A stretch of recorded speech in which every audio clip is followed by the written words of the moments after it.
Ladies and gentlemen, welcome to Pokemon Fire Red and a brand new playthrough here on Nero's Let's Plays. This is not going to be your average playthrough of Pokemon Fire Red, however, because we are going to be playing through Fire Red Omega, which is a widely popular mod for Fire Red that not only makes the game more challenging, but also makes it much more interesting for people like myself who have played through the game countless times before. Longtime fans of Nero's Let's Plays will remember that over 6 years ago, my first ever playthrough was of Pokemon Fire Red. My very first Let's Play here on YouTube was of this game, and here we are in 2018 playing through the same game, but with a different twist. We're playing through a modded version of the game that is going to be much more challenging and has a lot of different things added to it. So right here at the very beginning, it's going to go over all the things that are going to be changing, but of course, I will be covering even more changes throughout the entirety of this episode. Welcome to Fire Red Omega, an edit of Pokemon Fire Red that incorporates all 386 Pokemon of the third generation. Fire Red Omega has revamped wild Pokemon, trainer battles, and even a few new areas. There have been many changes overall. Stuff like level up moves and stats have also been edited in the name of making the usage of different Pokemon much easier than previous. Evolution methods have been edited so all Pokemon can be evolved in the game alone, so we can get Gengar and Alakazam and Golem and Machamp just by leveling as compared to having to trade for them. You get the National Dex early too with the normal Pokedex. I hope you enjoy the new, hopefully challenging fights that await you in the edit, and that of course was written up by Dre, who put together Pokemon Fire Red Omega.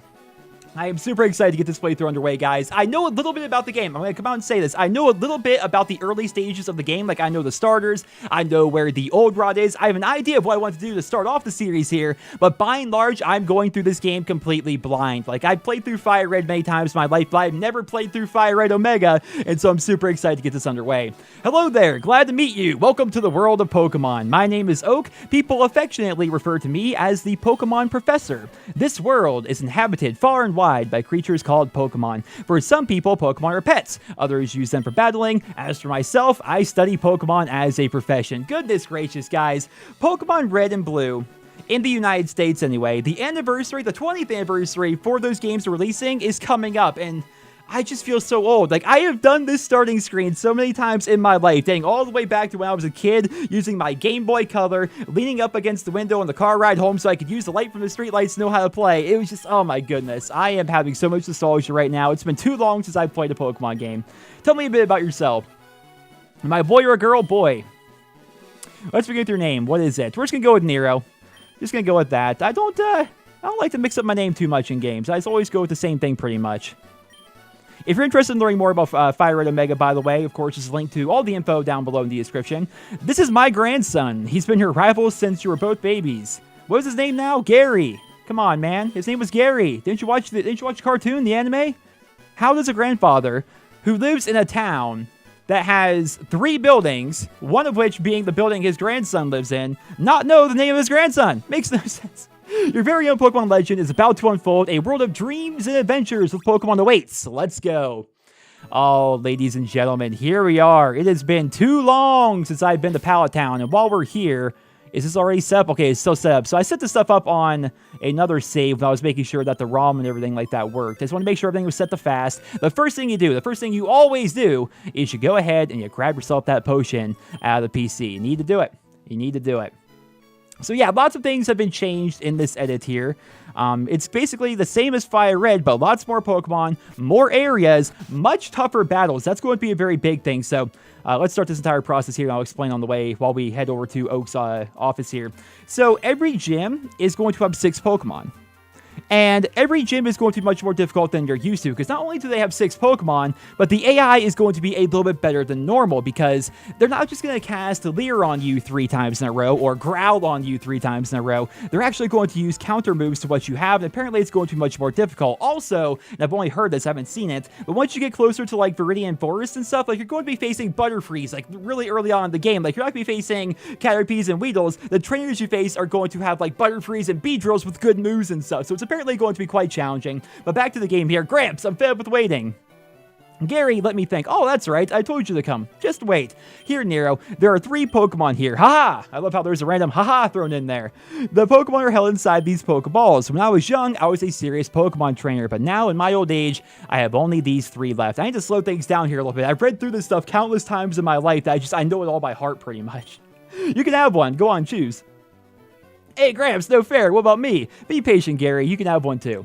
So if you played through Fire Red before, or Leaf Green, or Pokemon Red, or Blue, or Yellow, you know what Pokemon should be on this table. But keep in mind, we are playing a modded version of the game, and yes, the starters have indeed changed. So our first choice is going to be Magby, the baby version of Magmar. That is the first choice we have. That is the fire type we could choose. The second choice, Smoochum, the baby version of Jinx. And I believe Jinx is Psychic and Ice? Not quite sure. I've never had Jinx before. The third choice, and I'm going to spoil it, my choice for my starter for this playthrough, Elekid. Elekid, who of course is the baby version of Electabuzz. The reason why I'm going with Elekid is because I've always wanted to have an Electabuzz. I don't think I ever actually captured one, or if I did, I never used one all that much. And I think it would be fun to have him as my starter throughout this playthrough. Now, of course, it's going to be difficult for the first gym, but I think it's going to pay off later on. And Gary is going to take Smoochum. So I suppose the tail of the tape of this playthrough is going to be my Electabuzz versus his Jinx, which should be a pretty interesting playthrough. And you guys may be wondering, well, how can you have an Electabuzz and a Magmar and a Jinx be your starter? They're not that great at Pokemon. Well, as I said, they have changed up many aspects of this game, and part of that was they changed up the stats and the movesets of the various Pokemon here at the very beginning, which means that once we're fully evolved, my Electabuzz will, in essence, be about the same in power as like a Charizard, or a Blastoise, or a Venusaur. The same is going to be true for Jinx and Magmar. So, again, it's just a way to make the game more interesting and more challenging in the long run. And if you're wondering, well, whatever happened to... Oh, I forgot about our first battle here. If you're wondering what happened to Bulbasaur, Squirtle, and Charmander, apparently you can still obtain them from people out in the world. So I don't know where you can obtain them. Again, this is a blind playthrough, but apparently, like, hypothetically, if you go to Cerulean City, there will be a woman there, and if you talk to that woman, she will give you Squirtle. Same is true for Charmander. Same thing is going to be true of Bulbasaur. Apparently, that's what I've read online, but I don't plan to actually get any of them.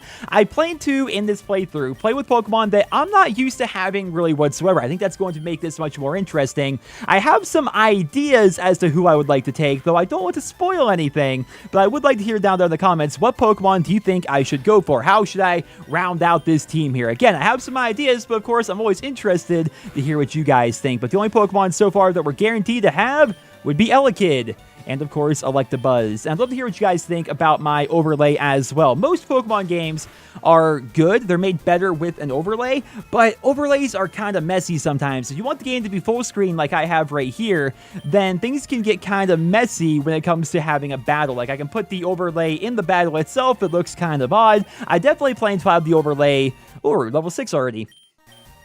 And we learned Thundershock. Awesome. I was actually very surprised. I did some research going into this. I thought that Electabuzz was going to be a physical attacker, but he's actually a special attacker. Who knew? It's, again, I'm playing with Pokemon I don't really know how to play with very much. But there's definitely going to be an overlay when we're outside of battles. That's definitely going to be a thing. There, you guys see it right there. I think it looks pretty good to let you know like what Pokemon I have, where they are in terms of their evolution stage and stuff like that. But yeah, I think it's pretty neat. But of course, I'm always open to feedback. You guys want me to change it up, if I should put it in a different place, let me know about that down there in the comment section below. But ladies and gentlemen, it is time to get our Pokemon journey underway here. We're heading up to Viridian City, and we're going to grab Old Oak's parcel, and hopefully we run into some cool Pokemon here in Route 1. Now, traditionally, we have Pidgeys and Rattatas and stuff like that, but apparently there's some different ones that are going to be here, and that's certainly different. Goodness freaking gracious, a Doduo on Route 1. That makes no freaking sense, but... despite its lack of wings, it's still a flying type, I believe. There it goes, super effective, one-hit kills, I'll take it. I'll take that all day and night. We're going to level up like crazy here, though Elekid is going to struggle at the first gym. He definitely is. So I have to come up with some sort of a strategy, some sort of an idea to get me past Brock's gym. A Hoot Hoot! Hoot Hoots are here. Keep in mind, we do have all the way up to Generation 3 in this game. I think I'm going to be going with only Generation 1 Pokemon, because true and true, I am a Gen 1er. And it's because I grew up with it, right? I mean, I was around nearly 20 years ago when Pokemon first became a thing in the United States, and I love the Generation 1 Pokemon. That's why I play through games like Fire Red and Leaf Green. I play Pokemon Red, Blue, and Yellow. It's because I love the Kanto region. I love Generation 1. And I get that Elekid isn't technically a Generation 1 Pokemon, but it evolves into a Generation 1 Pokemon, so I'm okay with that. Definitely some very interesting Pokemon there right at the very beginning. I mean, a Doduo and a Hoot Hoot. What else is there going to be? Oh, we need to check out, we need to level up a little bit more because there's going to be a trainer battle over here, but we need to check out this area here that will take us over towards where the Pokemon League is, because there's patches of grass here. In the original game, you could find Mankeys here, which Mankey was always a pretty good Pokemon to have going into the first gym because fighting beats rock, but I wonder, what Pokemon are going to be there now? I really have no idea. That's what's so exciting about this playthrough. I have an idea of like where I want to go and what I want to do, but in terms of like what's actually here and how challenging things are going to be, I have no freaking clue. So, you know Professor Oak, right? His order came in. Can I get you to take it to him? Sure. I mean, here we are in the mystical land of Pokemon where we have flying types and we got dragons and psychic Pokemon and literal ghosts and stuff like that, but apparently we don't have a postal system, which we've had here in America for over 200 years. All right, whatever. It's fine. It's cool. I'll take that back for you, bud. No problem. No problem at all. But of course, that's just a perfect example of them implementing gameplay mechanics, right? You can try to overanalyze a Pidgey. There we go. There's a classic. You can try to overanalyze the story of video games a lot, but most of the time, things that don't make sense, they're there because they need to be, right? It's a simple gameplay mechanic that just needs to be part of the game. And when they're trying to tell the story of Pokemon here, they want you to go to Viridian City, but they want you to go back as well. They want to like kind of give you this idea of like, go here, go back here, give you an idea of what to do and how the game is played. So essentially, we're kind of like in the tutorial mission right now, but at the same time, it's an open world. There's nothing stopping me from going up to Viridian Forest. At least I don't think there is. There's nothing really stopping me from doing what I want to do. And I think that's actually pretty neat. And I'm definitely loving Route 1 here because Elekid is super effective against all these flying types they keep throwing at me. This is wonderful. I can train up like crazy here.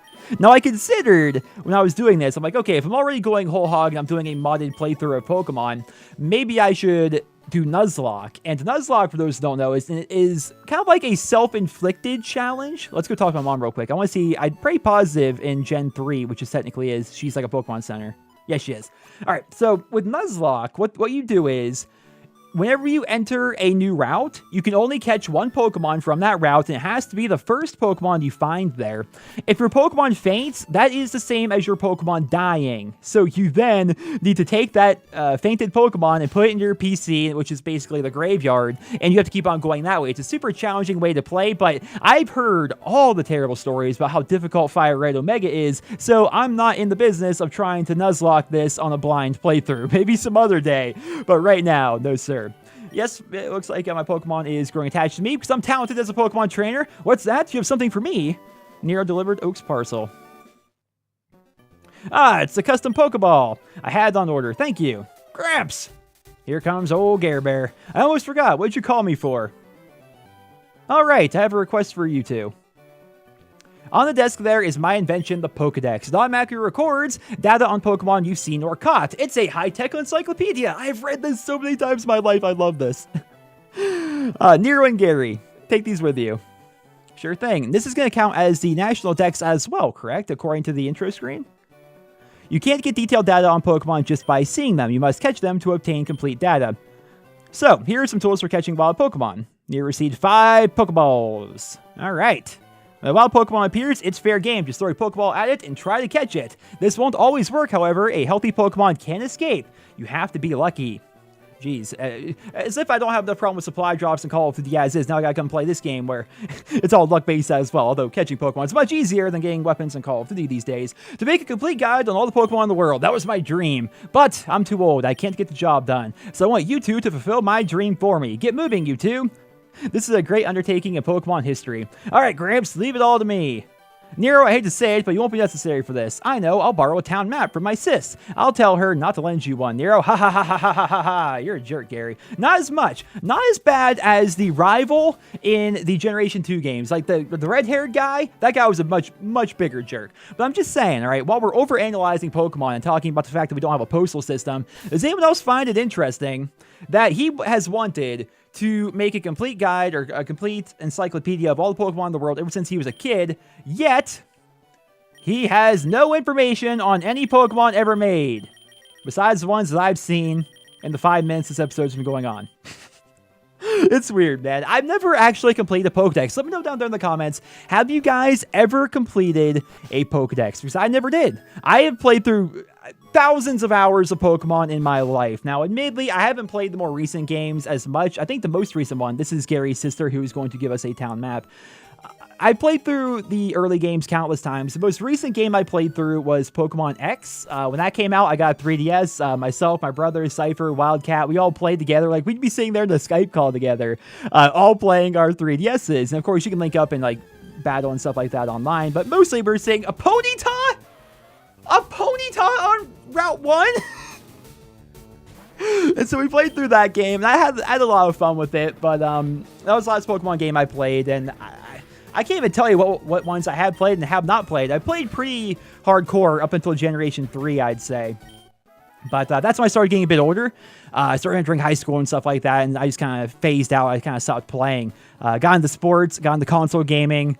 My brother traded away. I can't believe he did this. So when I was a kid, one of my favorite stories is Nidoran Mail. So when I was a kid, I wanted to try out for wrestling, but for some reason they didn't actually tell us that like wrestling was happening that day. And so they say, hey, if you guys want to stay for wrestling tryouts after school, go to the office, call your parents, see if they can pick you up. And so I go to the office to call my mom, and she says, oh, they didn't tell you about this ahead of time? And I said, no, apparently not. And she's like, oh, well, you can stay if you want to, but I kind of had a surprise waiting for you when you got home. And I'm like, oh, okay then. My mom never surprised me with anything. So I'm like, okay, I'm heading home, screw wrestling. And I go home, and my mom... The surprise was she was going to be buying me a Game Boy, and we didn't have a ton of money growing up or anything, so I'd like helped save like half the money. But after she saw I had actually saved half the money, she's like, you know what? I'm buying him a Game Boy, and he can spend the money to like buy himself an extra game or wherever else there is, right? And so she takes me out. I think we went to Burger King that night, and we went and we just went to a couple places and just had fun, like a mom son kind of a night. Keep in mind this was in like 97, 98, so I would have been like 6 or 7 years old.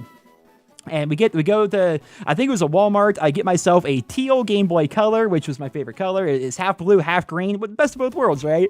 And we got Pokemon Blue, and it was nighttime, and so I had to, I don't know if I want to go that way. Let's do a couple battles here just to level up just a little bit here while I tell the story. Just because if you guys don't know, if you go to the left there's going to be a rival battle, and I'm not sure I'm leveled up enough for that because he's going to have a pretty big power spike between, Pallet Town and Viridian City. And so I remember riding on the way home, it's an original Game Boy Color, and so I'm sitting there trying to use these street lights, and we live in the country, so there's very few actual street lights out there, to be able to see what's happening in the game. And I remember staying up that night. I didn't have a door on my bedroom, but there was a light out in the hallway, and I was using that to be able to see what was going on my game, and I had so much fun with it. But that was like my first Game Boy, right? My first experience with Pokemon. And, Nidoran female. Lots of Pokemon here on Route 1. It's actually kind of absurd. And as I got older, we got like the Game Boy Advance, the Game Boy Advance SP. And at some point, my brother traded my original teal Game Boy Color for something. I don't know. He traded at school. I had no idea. He didn't tell me. I didn't notice it. I didn't notice it missing. I didn't play with it or anything at that point anymore. It was only like much later on in life I realized that he did trade it for something, probably like Yu-Gi-Oh cards or something way back when. And yeah, I wish I still had that. I still try to... Let's get one more level here. I still try to like look up online. Like if you can find a factory sealed teal Game Boy Color... It's like $500. And oftentimes I've thought, that would be neat. It really would be. They're not making more of them, obviously. This is an original, old-school Game Boy Color, still factory sealed in the box and everything. Still with a manual, for crying out loud, But another part of me is like $500 for something that would literally sit on my desk. And I actually didn't want to do another Pokemon battle right now, but I can't justify that, I just can't. Although that would be really freaking cool. We're just going to run from this one, actually. We're just going to run from this. I want to go ahead and check out what's happening on the left side of Viridian City, and I want to find the old rod. Now, again, I'm playing through this mostly blind, but my brother, going full circle here, my brother downloaded this ROM on his phone. He has an Android phone.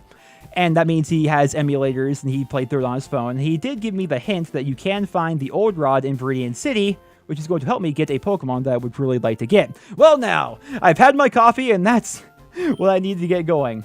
What's that red box you have? Oh, so you're working on your Pokedex. And let me give you a word of advice. Whenever you catch a Pokemon, the Pokedex automatically updates its data. You don't know how to catch a Pokemon. I suppose I'd better show you then. How does this guy know about the Pokedex if there are only 2 of them in existence and I just got one from Oak? He is old. Maybe he's one of Oak's friends. So this, again, going back to the whole idea of this being a tutorial, I'm not controlling anything right now. And I thought this was so weird my first time ever playing, was this old man had control of my game. I'm like, what's happening here? And then I realized they're just showing me how to catch Pokemon and how the game is played. Because if you don't know that, it might be confusing. But this man is some sort of a wizard. He caught a wild Weedle at level 5 without actually hurting him. You can't do that. That thing would bust out the Pokeball every single time. There, now tell me, wasn't that educational? And here, take this too. I got a Teachy TV, which is basically gonna help you out with stuff if you don't know the basics of Pokemon, but I do. So, and I imagine this is probably the guy where I get the old rod, correct?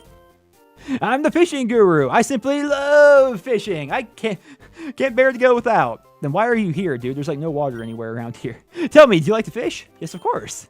Grand, I like your style. I think we can be best friends. Take this and fish, young friend. And there we go. We have the old rod from the fishing guru. Fishing is a way of life. It's like the finest poetry. From the seas to rivers, from the seas and rivers, go out and land the big one, my friend. Man, lots of reading in this game. Definitely gonna be messing up my words plenty of times throughout this playthrough. It's difficult, you know. You think you're a good reader. Was this Patrick Grass always here? You think you're a good reader, and then you try reading something in a Let's Play, and eventually you're gonna sound stupid. There's a Mareep or Mareep. It's adorable. Now here's the thing. It's been so long since I've played through a Pokemon game that when I see a Pokemon, I can't tell. Oh, she is static too? That's no fair. I can't tell what's shiny and what's not. That Mareep looks a little bit colorful for me, right? Does not look, I don't know, it looks different to me somehow. Like, I could see a shiny Generation 3 Pokemon and not be able to tell you if it was a shiny Generation 3 Pokemon or not. But wow, lots of variety here. Part of me wants to go back and try and get a Ponyta. I'm trying to decide what Pokemon I want here. But let's go ahead and use the old rod. Oop, there we go. I should actually register that. I'd have to, I don't know how my keybinds are set up here. A Pokemon's on the hook. Uh-oh. What do we have here in Viridian City? Whatever that is. A Barboach? I don't know what that is. I don't know what that is. It's level 6, though. Ow. Yeah, that's going to hurt a lot. I need to hit this. If I don't hit this, I have to run. I definitely have to run. Yep. Okay. I'm out. Yep, I'm out. Okay, we got away safely. We need to go heal up Elekid here. I keep wanting to call him Elekid. We need to heal up Elekid here because those are level 6 Pokemon in that water. But there is one specific Pokemon that I'm after that I heard was there. And it's a Pokemon that I've never raised before. I've always wanted to. But in the regular, Pokemon Red, Blue, and Yellow, it's hard to find this Pokemon. You can't get them until much later in the game. And by that point, you probably already have your water type. And so I've never played with this Pokemon before. And I really, really want it. So we're going to try next to this tree here. I need to register this. If I register it, so the select button casts it out. I don't know what I have set up to be my select button. So we're just going to go ahead and do this for the time being. I promise I'll have this fixed before the next episode. Let's see. We're going to catch something here. A Pokemon's on the hook. Here we go. What's it going to be? Magikarp's not bad, especially at this early level where you can have yourself a Gyarados by level 20. That's not bad. That's not bad, but you know what? We're not looking for that. That's not the water type I'm hoping to land here in this playthrough. Though Magikarp's such an interesting Pokemon, though, right? Because Gyarados, everybody loves Gyarados, right? Everyone always gets one, but nobody, their first time ever playing, knows how to use a Gyarados, right? Because Gyarados is a physical attacker, not a special attacker. There's a very big difference. Another one. So physical attacks are what they sound like, punches and kicks and things where a quick attack would be technically a physical attack because that's you're running up there and hitting the Pokemon with your body. Whereas Thunder Shock is a special attack because you're not hitting them, you're using magic or elements or whatever, right? Gyarados is terrible at special attacking. In fact, Gyarados' physical attack is more than twice as good as its special attack, which means if you're teaching your Gyarados Surf or Hydro Pump or any other special attack, it works, but it's kind of a waste, honestly. It's not really all that good. I'm not looking for this thing either. I'm not looking for old Barboach. I'm starting to think my brother lied to me. It doesn't affect, oh no! That one's part ground. That explains the Mud Slap. I need to learn this stuff if I'm gonna not be terrible throughout the entirety of this playthrough. I need to learn this stuff.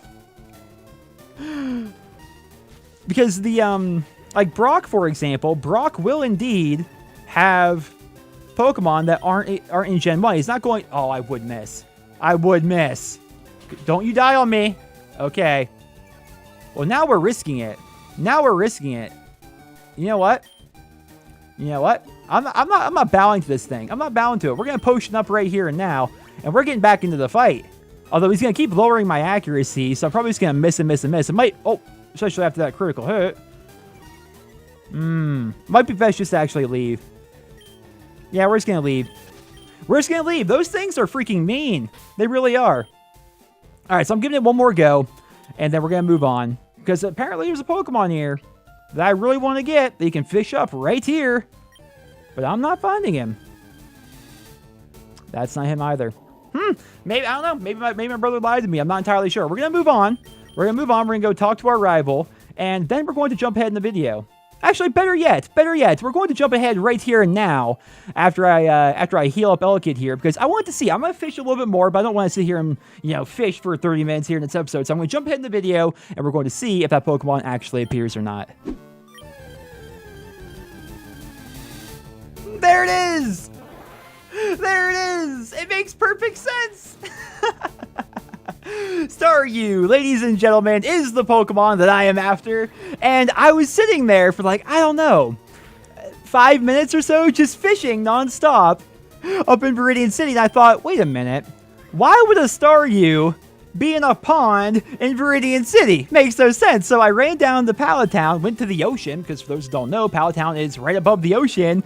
And as soon as I got here, my second try, the first time I fished up a Shelter, and the second time here, I fished up a Staryu. So this is the Pokemon I would love to have for this playthrough. I want this to be my water type, and I caught it! There it is! I've never had a Staryu, and I've never had a Starmie. And I think Starmie would be a really cool Pokemon to have here. So it appears in large numbers by seashores. I thought, like, wait a minute.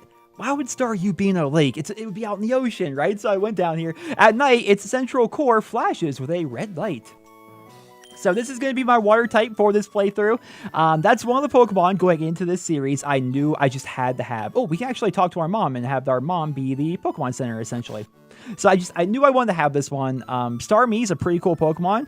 Not only is it a water type, but it's also a psychic type. So that's going to be a little bit of a dual threat later on. So I'm just trying to picture, like, I know we should really focus on what's happening right now, but I keep thinking towards the future. We have Starmie and Electabuzz. Those are our two Pokemon that we're going to have once we take on the Elite Four and all that later on. But now that we have our new friend, and I should probably have Starmie set as my number one Pokemon, Rattata. I should probably have Starmie set, or Staryu set. I keep wanting to call it Starmie. I think it's because I'm like, I'm already looking forward to it being a Starmie. But here's the thing. Staryu only evolves with a Water Stone. Now, apparently when you catch them, there's a pretty decent chance they will have one. They'll be holding on to a Water Stone, but this one was not. So it's okay. I don't want to evolve it until probably like level 28 or so, like pretty high on there, up there. So I'm not going to, worry about getting a Water Stone right now, but I am going to need a Water Stone to turn Staryu into Starmie. All right, so let's go and check out the side part of Viridian City here. And then I think we're going to end off the first episode. The goal, and I'll try my best with this, the goal is to have a brand new episode of this playthrough up every single day until the playthrough is over. That is the goal. And I plan to do a lot with it, because apparently after you beat the game, quote unquote, by like getting to the Elite Four and the Pokemon League and all that, apparently there are extra things to do. Like, not only do we have, 1, 2, 3, and 4 Island, apparently there's some extra things thrown in there specifically for Fire Red Omega. So it should be a rather long playthrough, and I'm excited to see what all it's going to be like. But I'm wondering, I'm thinking the Pokemon over here are going to be very similar to the ones that we saw back on Route 1 and such. So let's go ahead and take Staryu. Put Staryu as my starter, or at least my first Pokemon in my party. And here comes the old rival. I'm a bit concerned. I am. Hey, Nero, you're off to a Pokemon League? Forget about it. You probably don't have any badges, do you? The guard will let you through without them. By the way, did your Pokemon get any stronger? Here's that battle. All right, he's got 2 Pokemon. Don't be super high. Don't be super. How do you have a Zubat already? Ooh, level 6. Or level 9 versus my level 6. That's not going to be super advantageous for me. We're going to have to go Elekid for now. I don't think I can beat him. I don't think I can, because I have a level 8 and a level 6 versus his level 9, and was probably going to be... Ooh! He's paralyzed due to my static. His starter is probably like level 12 or something, right? Alright, come on. It's probably not going to be super effective, but it should be pretty good nonetheless. It is super effective. Okay, cool. Oh no, I'm so astonished. Now we just quick attack. Finish him off. All right, so that's one down, and Staryu is going to get a little bit of experience from that, so that's pretty good. All right, here comes Smoochum. Here comes Smoochum. What level do our Pokemon evolve? I actually don't know that. When does Elekid become Electabuzz, and when does Smoochum become Jinx? I have no clue. All right, so let's Thundershock. I'm just going to keep on Thundershocking it, I think. I will quit. Ooh. Oh, no. This is not the time for ice moves. This is neither the time nor the place, Gary. Let's see if Quick Attack does a little bit better against him. Yeah, Quick Attack's much better. I can feel it. I'm about to be frozen. He's going to freeze me. I know it's going to happen. All right. I used my potion earlier. I didn't get any more, so we're just going to try and whittle him down as much as we can. 3 Quick Attacks. Not one paralysis. That's unfortunate. So down goes Elekid. If this were a Nuzlocke playthrough, he'd be dead. All right. No, this is not the time for orange berries. Water gun's gonna be useless. We're gonna be tackling here. Oh no, I don't see this working. Oh no. Oh no. This is how it ends. This is how it all ends. Come on, we need a crit.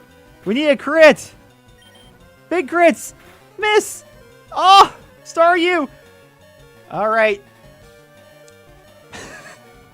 Comes down to this. If Smoochum misses, I'm in the clear. I want to try a water gun just to say I tried it, but... Oh, the powdered snow! That actually has a chance to miss, I think. I don't think Pound does, or if Pound does have a chance to miss, it's like 95% accurate or something absurd. Oh no, I knew I wasn't ready. I should have trained more. Yeah, am I great or what? Am I going to go all the way back to Pallet Town for that? I might. Nero scurried to a Pokemon Center, protecting the exhausted and fainted Pokemon from further harm. First, you should restore your Pokemon to full health. I'm learning here. I'm learning. Your Pokemon had been healed to perfect health. If your I love how there's no music right here, just to like really solidify this is an intense learning moment. If your Pokemon's HP is down, please come see us. If you're planning to go far in the field, you should buy some potions at the Pokemon Mart. We hope you excel. Well, thank you, Nurse Joy. Thank you very much. I'm going to take that into consideration. In fact, just so you guys see it, we're going to go ahead and grab some potions before we end off the episode here. But thank you guys so much for tuning in to the first episode of this playthrough. I am super excited to get underway. I suppose, well, how should we start off the next episode? We can, we'll buy 4 of them. That seems fine. I should probably get some antidotes as well. I'm thinking we start the next episode off with a little bit of training in the grass. Maybe then we take on our rival again. We can definitely beat him if I level up just one time. And then I think we start heading north towards the Viridian Forest. But here's the thing. The challenges are going to be much more difficult than normal. We are going to have to actually do some training in the grass and stuff if we actually want to be able to succeed. Otherwise, we're going to get over-leveled and we are going to get destroyed. So this guy, I don't have Cut yet. How can I go talk to that guy? What does he even have? I don't remember. It's been so long. Regardless, ladies and gentlemen, I hope you enjoyed the first episode of my Pokemon Fire Red Omega playthrough. If you did, please drop me a rating. And I hope you guys all have a wonderful day.